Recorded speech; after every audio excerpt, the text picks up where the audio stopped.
Hello, and thank you all so much for being here and listening to the podcast today. I have a fun episode as always, as I am talking with Veronica of Lombard Fifth. She's an influencer that I followed for many years, and I love her way of adding color and pattern and especially fun jewelry to her outfits in a stylish way.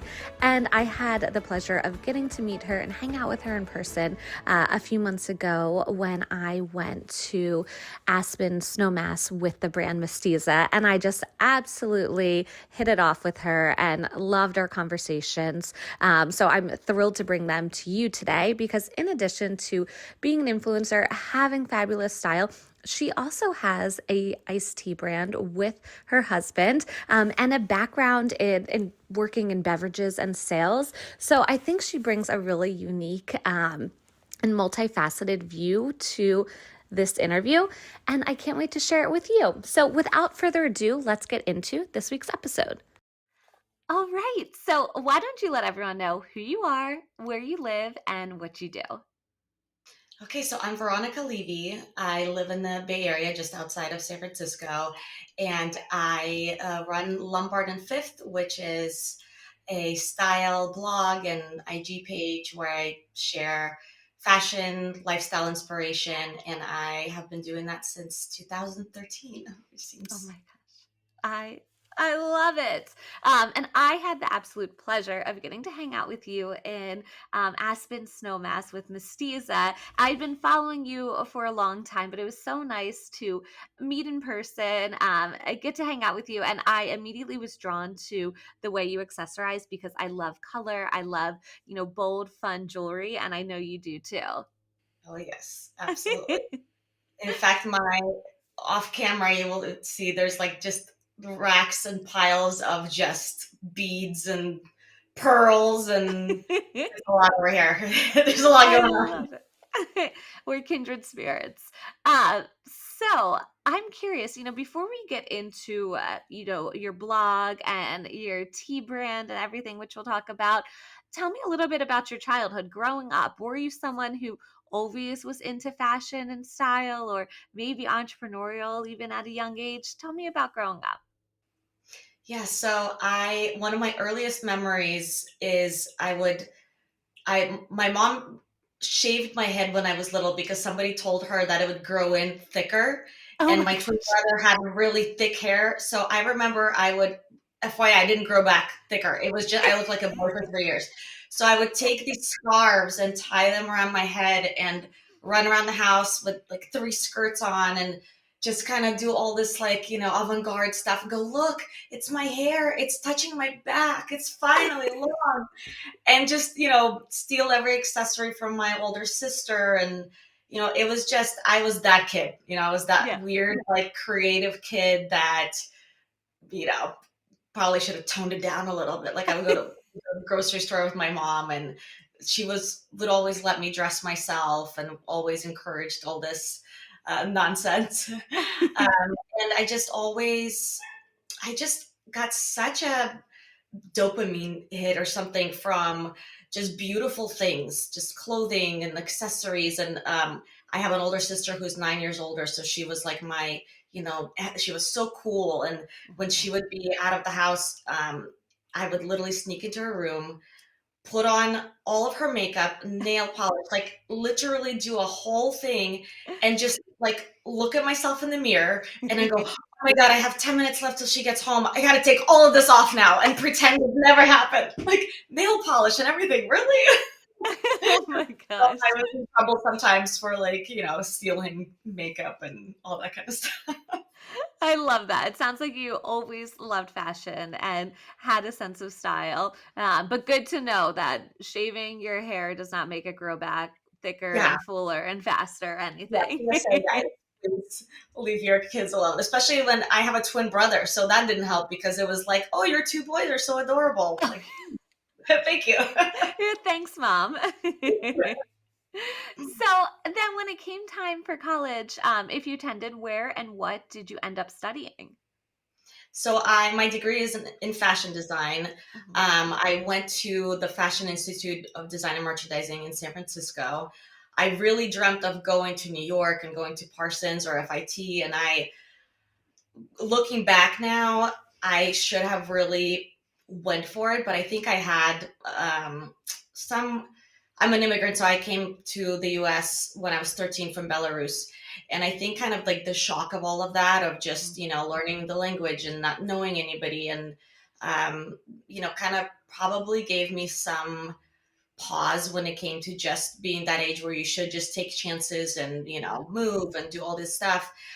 So I ended up going to FITM, which was a good experience, but it definitely wasn't as rich as I would have liked it, as far as just like the fashion culture and meeting people in the industry, because San Francisco, of course, is not a huge Yeah. fashion city. But I did well, did great. I was such a nerd, got like straight A's. It was so important to me to get, to be at the top of my class. Didn't have a life, would just go home and sketch and I just got so into it. It was my whole world.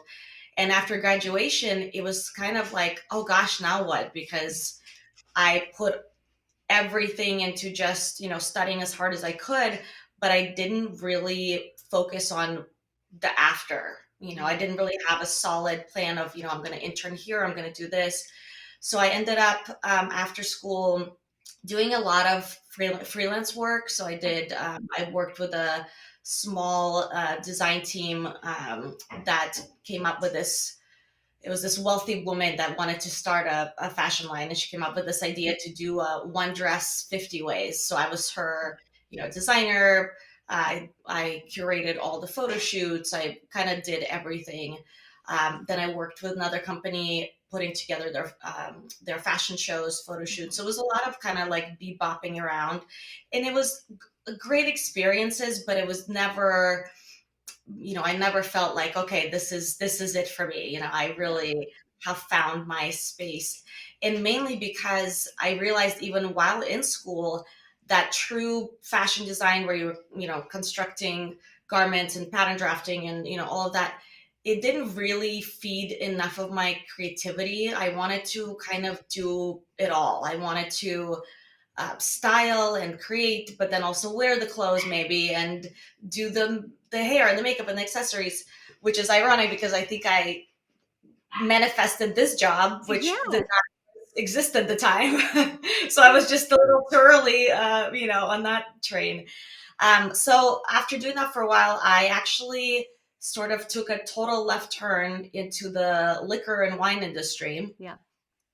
mainly because it was sort of like, okay, well, I have rent to pay.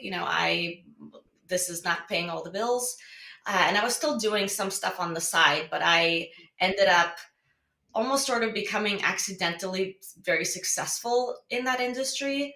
Okay. Um, I was a state manager for Patron Tequila. So it was very, ended up kind of climbing the corporate ladder. And before I knew it, it was like, uh-oh, like, how do I get out of this now? You're like, I'm good at it, but I'm not passionate about it. Exactly, 100%.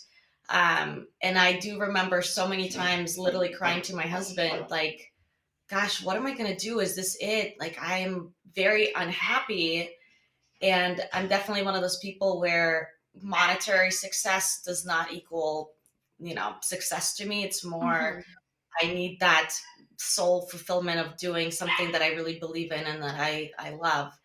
So, a friend of mine came to me with an opportunity to start an online business together, and kind of framed it in a sense of, I would do all the creative, she would be the business. She's done it before, um, you know, all good.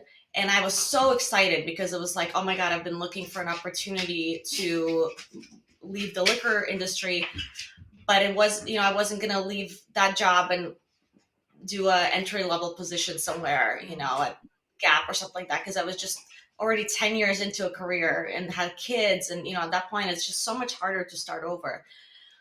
So it seemed like such a wonderful opportunity to go, oh my gosh, yes, let's just do it. And I think I sort of jumped in so fast without really even learning, okay, well, what is the business side of retail, Yeah. what you have to run it all yourself, or what is this partner really going to be like? And truthfully, just ended up not being a great partnership. Okay. I ended up just doing everything and just burning myself out completely, and had a 1-year-old and a 3-year-old at the time, which is in Oh. itself like, it's like, God, how did I do that? um, and at the end of it, it was just like, okay, you know what? This is not working.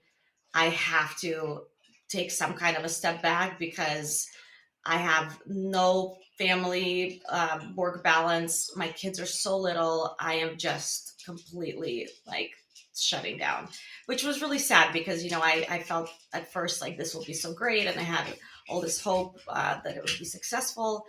And yeah, when I had to close that business, it was kind of like, okay, what am I going to do now? Yeah. Um, but at the time, I had my Instagram page, my blog, um, to kind of go little bit, I'm sort of going out of turn, I guess, because that No. was like way later. I'll chat a little bit about maybe how I started my Instagram page, which was in parallel Yeah. to working a job. Yep. Tell us about the Instagram, how you got started with that, and then sort of that led into the blog. Sure. So I was working my corporate job when I discovered Instagram. And I remember I actually was breastfeeding my daughter in a rocking chair. And I saw what was like the first, I guess, influencer that I saw. And I was like, oh, that's kind of weird. You can just share your outfit. Like, okay. And then I saw Damsel in Dior's Oh my blog. gosh.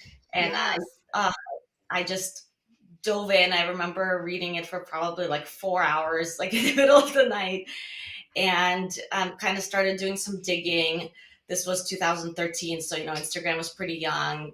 Blogs were Hmm. kind of pretty young, and I just remember having this feeling of, oh my God, this exists. Like these are my people. Like, oh my God, I can have this creative outlet.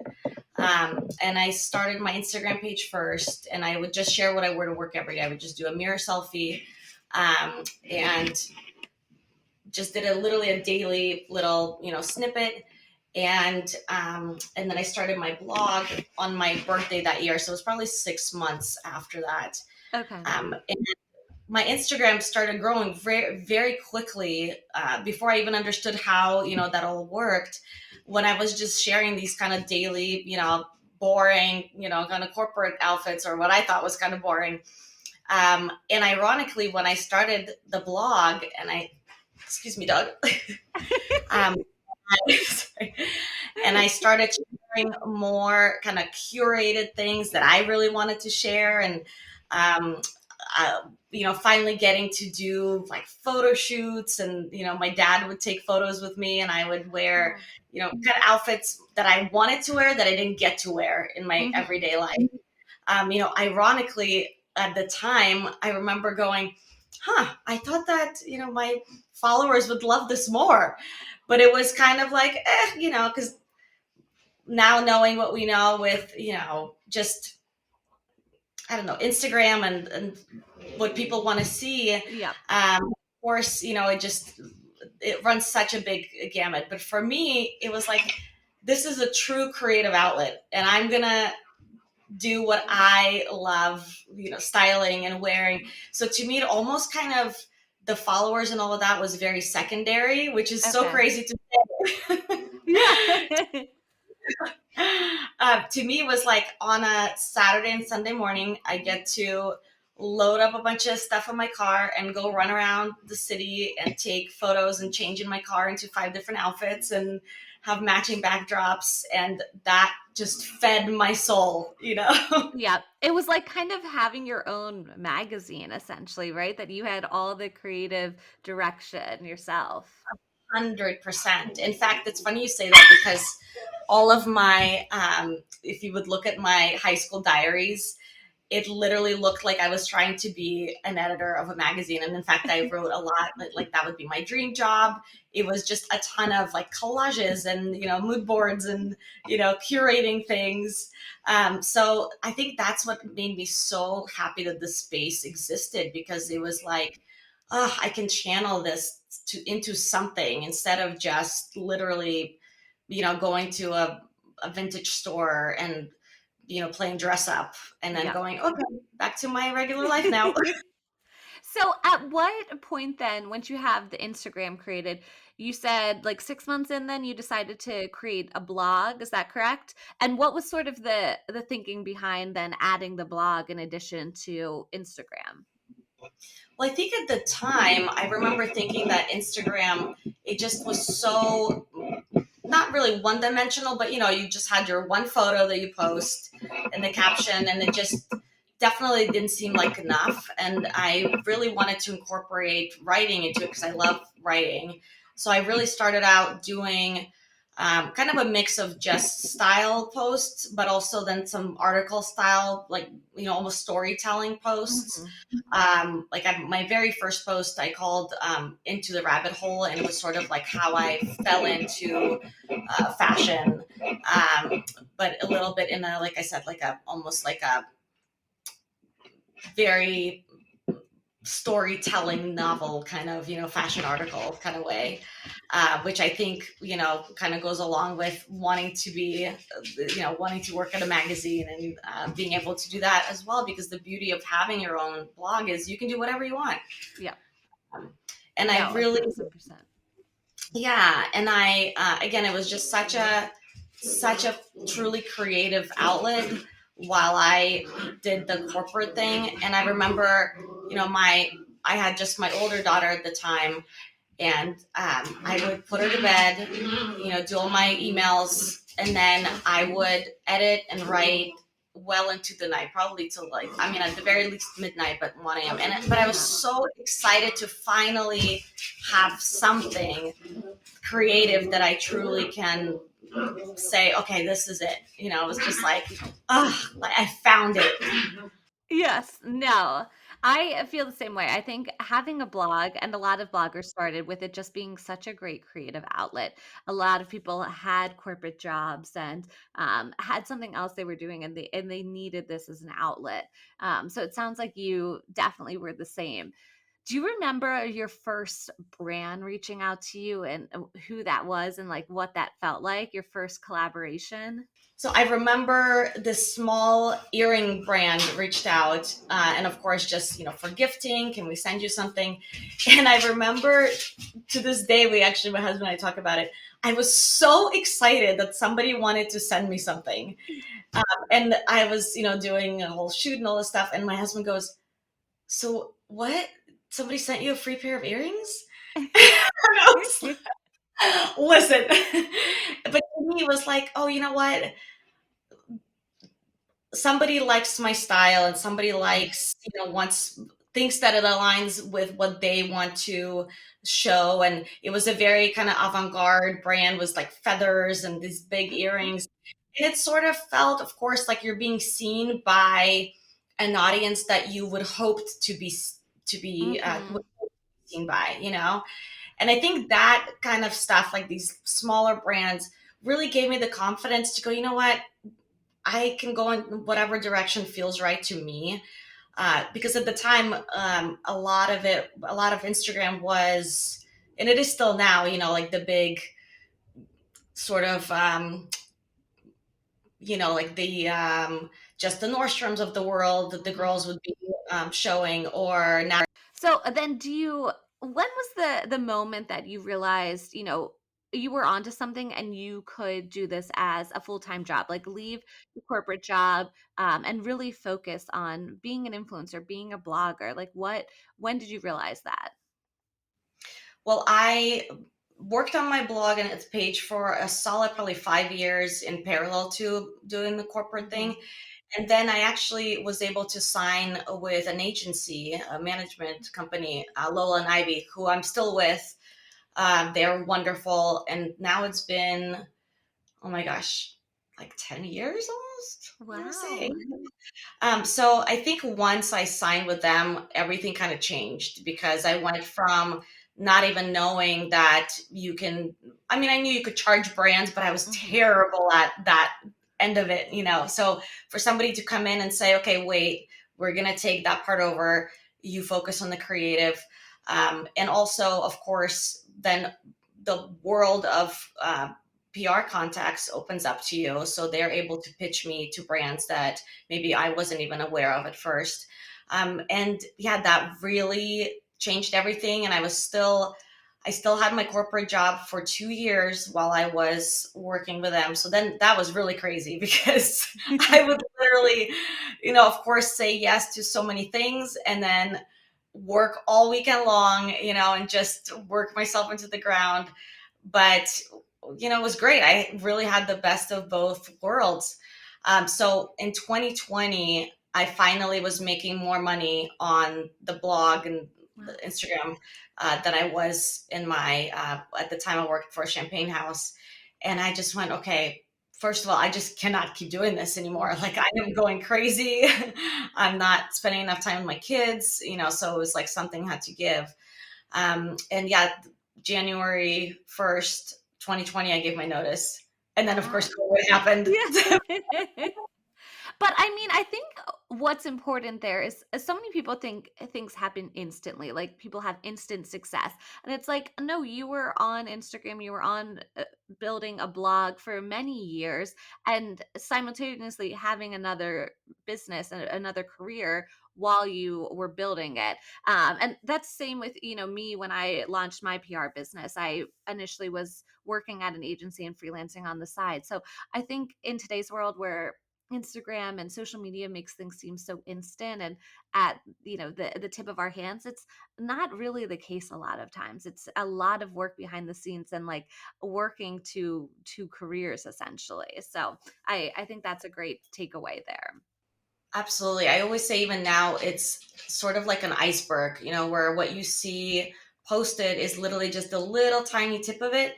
And Yeah. then there's this massive thing underneath that is like heavy and a lot and nonstop. That is really the anchor of, consistency and, just longevity. And yeah, it's like any business, there's Yeah. no overnight success. Exactly. So speaking of that then, what would you say is your favorite part about what you do and then what's your least favorite part? Hmm.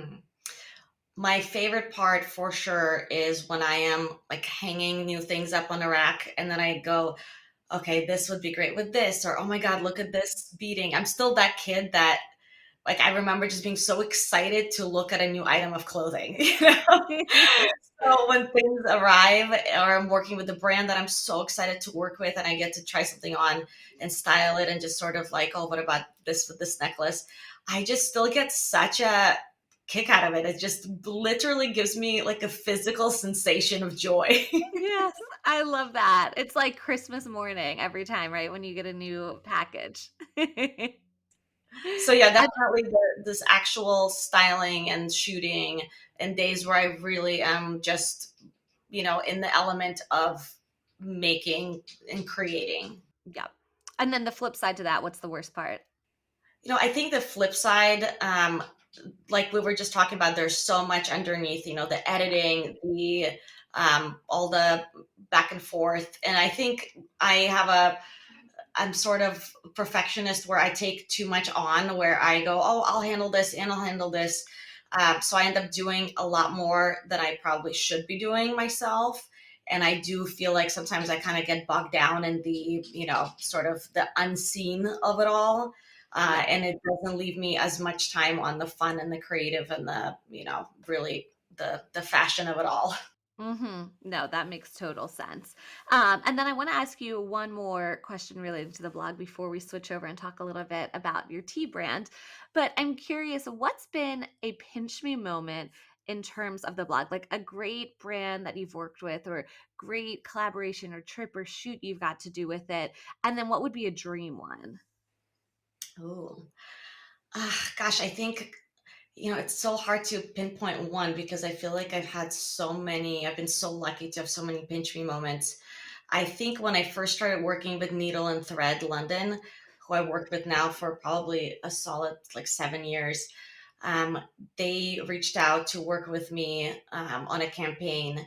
And little did they know, I had requested gifting like 3 years ago from when they had a different PR team, I guess, to take with me to Paris when my husband and I went, because I love the brand so much and we wanted to do a shoot, sort of like a anniversary shoot. And I had this dress in mind, and they replied saying, well, we can gift you, but you can only borrow a sample, and I was like, of course, yeah, that's totally fine.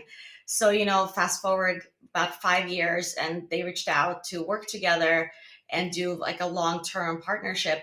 And I just remember it didn't hit me till it was like after I posted, even probably. And I just remember going, oh wow, that's kind of big, like Yeah. I just remember being so excited just to get to wear their pieces.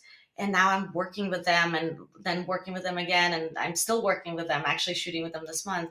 And I think to me that is probably the pinch me of it all, Mhm. is just building those long-term relationships with brands that I would just like drool over their dresses and hope that I get to wear them in the first place. Yeah. It's almost like a full circle moment there then looking back, right? Totally. Absolutely. What about a dream collaboration or brand to work with? I think for me, a dream collaboration would be really designing with somebody, because that is my background. That's sort of my core. Yep. And I think that would be such a great, speaking of full circle moments, to really bring in that skill, because I'm still sketching. I still always have ideas. I'm always like trying to change things and make them more unique. So I think that would be something that I would love to do.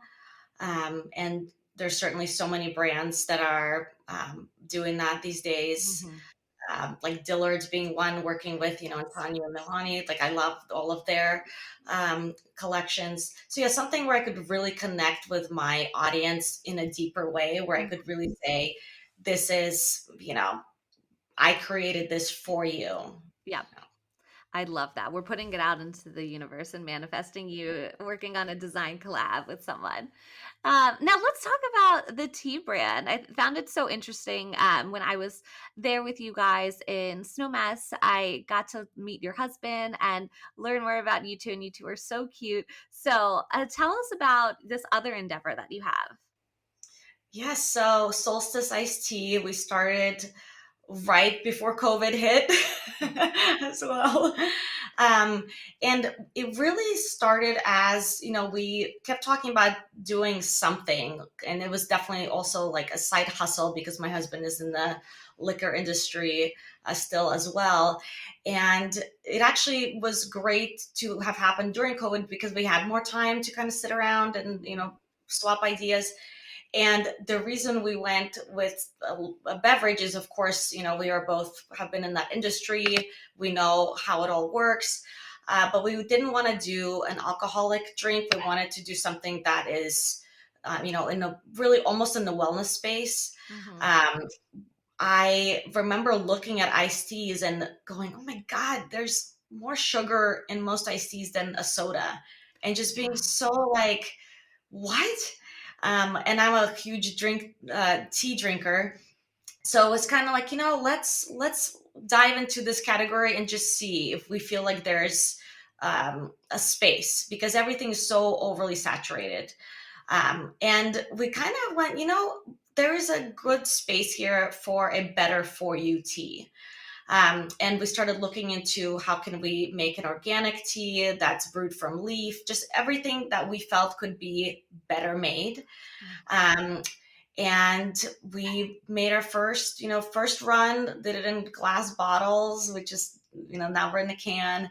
We worked with a friend of ours who's an illustrator, a watercolorist, to create the logo and the art on the can, which is still my favorite part. I feel like they're just so aesthetically beautiful.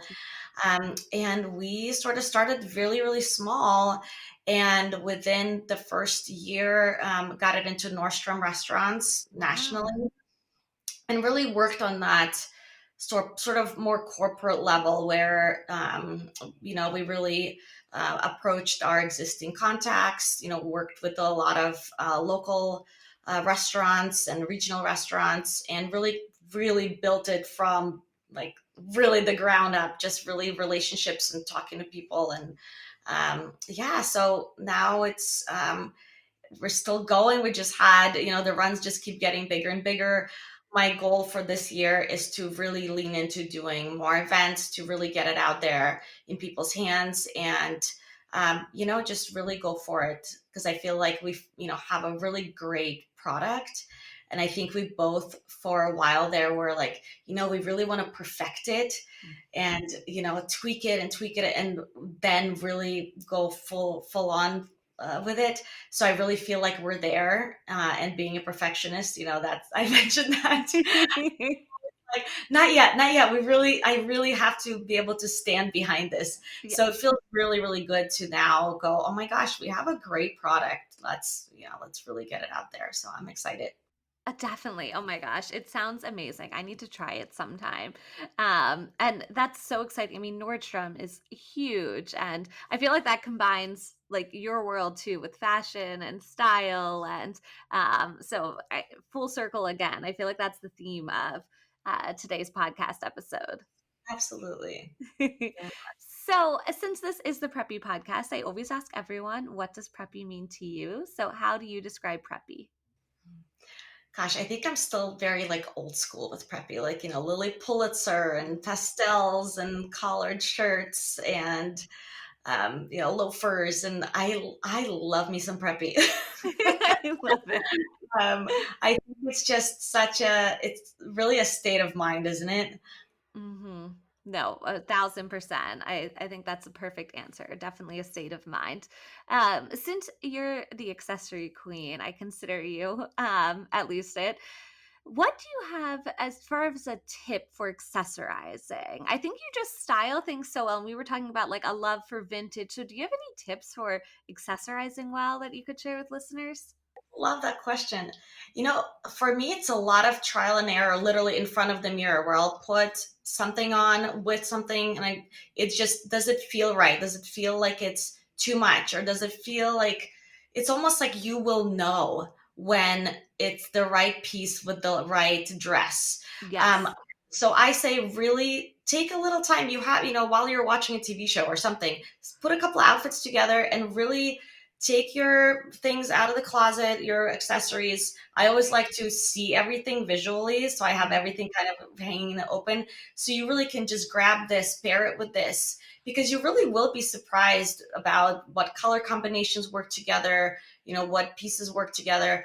I always say, lean into one statement area, do like a big necklace or big earrings. Don't Hmm. do everything together, Yep. you Yep.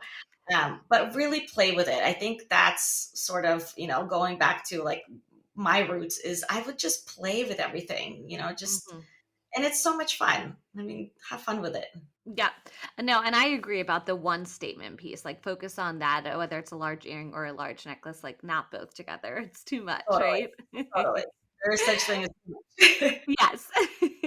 Now, what about a resource that you could share with listeners? Anything in terms of a great book you read, or a newsletter, or blog, or a group you're part of? Gosh, I'm such a podcast junkie. Yeah. I love the Goop podcast. Yeah. um Great for like wellness and cooking and fashion and everything. I listen to your podcast, of course. And I do want to note, it's been such a great resource for learning people's story. I highly recommend, obviously you have your listeners, but for people that are just maybe listening for the first time, if you want to go into any creative space, listening to stories of these, amazing designers that you interview, or business owners, hearing how they started, and hearing over and over again how it's it's a struggle. It's Yeah. really hard, and you got to take chances. You got to do all the things. Honestly, every time I listen to one of your episodes, it gives me such motivation and so much inspiration. And I highly recommend your podcast. Oh my gosh, you were so sweet. I didn't pay her to say that, guys, either. And then one more podcast that I really have loved for a long time. It's called 10% Happier, and it's a Okay. little bit more in that, psychology space where um, a lot of chat about self-improvement and meditation, which I'm really into. That's been really helpful for me over the years, as far as even like finding balance between work and family and knowing how to distress. And I feel like, all of our lives are so crazy Mhm. that really, really leaning into taking time to learn those tools are really huge. And that's a book or a podcast, 10% Happier? Podcast. Podcast? Okay. I'm gonna add that to my list and check that out. That sounds great. So, anything else that you're working on? Any sneak peeks you can tell listeners about? Gosh, I feel like, I'm in the midst of sort of a new life transition where we just sold our house. It closed yesterday. Oh my gosh, Uh, exciting. yes. So our upcoming year is going to be a lot of newness, as far as, moving, um, redecorating, remodeling. So I'm really excited to lean in more into the home decor space, which I Okay. love, love, love so much. And I haven't really shared as much as I would like. And yeah, just leaning into more verticals, more, sharing my love of interiors, maybe a little bit more family life, and just sharing more all around, I think, is what I'm excited about. I can't wait, especially for the decorating. I mean, the spaces I've seen of your home and your pictures and on today's video are also beautiful. So I can't wait to see the next one. Yeah. I know we're in a So short-term rental right now, and I still had to put peel and stick wallpaper up because I will not live with white walls anywhere. I love it. So, final question is, where can people find you? Let them know your website, blog, social media, anything so they can follow along, support, and even your tea, where they can find that. Sure. So at Lombard and Fifth, all spelled out, is my Instagram, and lombardandfifth.com, my blog, are my main two. And then our tea is solsticeicedtea.com, like the soul. Yes, we can connect there. I would love to chat on DMs. And yeah, thank you so Excellent. much for having me. This has been so wonderful. Thank you so much. I always love getting to talk with you, and today was just as fun as always. Thank you so much for listening to the Preppy Podcast. I hope this put a little prep in your step for the day. Please subscribe, rate, and review on wherever you listen to your podcast, and follow along with @the Preppy Podcast on social media.